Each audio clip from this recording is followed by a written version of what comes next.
আসসালামু আলাইকুম। হঠাৎ করে কিন্তু সারা দেশে মাজার ভাঙার একটা প্রবণতা আমরা দেখতে পাচ্ছি। বলে রাখি আমি নিজে মাজার ভাঙার নয় মানে মাজারের বিরুদ্ধে। কারণ মাজারে কি হয় এটা আপনারা আমরা প্রত্যেকেই জানি। যারা প্রকৃত ইসলাম চর্চা করেন তারা কিন্তু মাজার পূজারী এই বিষয়টাকে সাপোর্ট করতে পারেন না। কথা হচ্ছে এই প্রতিকূল পরিবেশ পরিস্থিতিতে কারা মাজার ভাঙার বিষয়ে ইন্ধন দিচ্ছে, কারা ফুয়েল দিচ্ছে, এই বিষয়টা কিন্তু আপনাদের মাথায় রাখা উচিত। আপনারা ৫ তারিখের স্বৈরাচার জালেম সরকারকে পতন ঘটিয়েছেন, ঠিক আছে।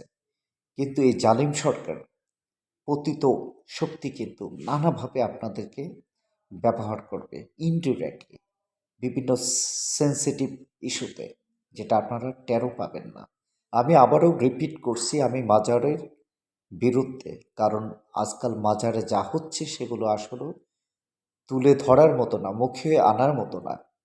শুধু শিরক নয়, সকল অশ্লীল খারাপ কাজ সেখানে হচ্ছে, নারী পুরুষের মদ গাঁজা সবই।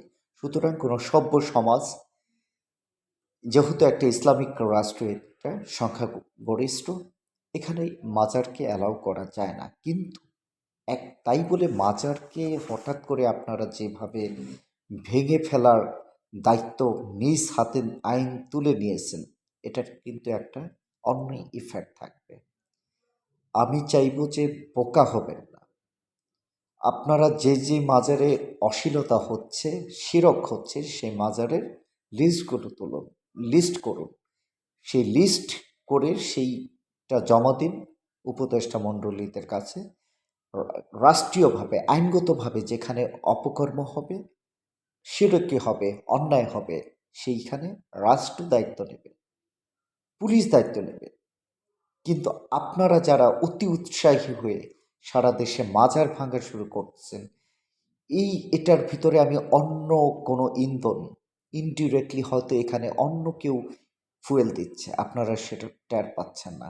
আমি চাইব আপনারা দয়া করে নিজ হাতে আইন তুলে নেবেন না, মাজার ভাঙবেন না, আগুন দিবেন না। আপনারা যেই মাজারে খারাপ কাজ হচ্ছে সেগুলো লিস্ট করুন এবং সরকারের হাতে তুলে দিন। ধন্যবাদ।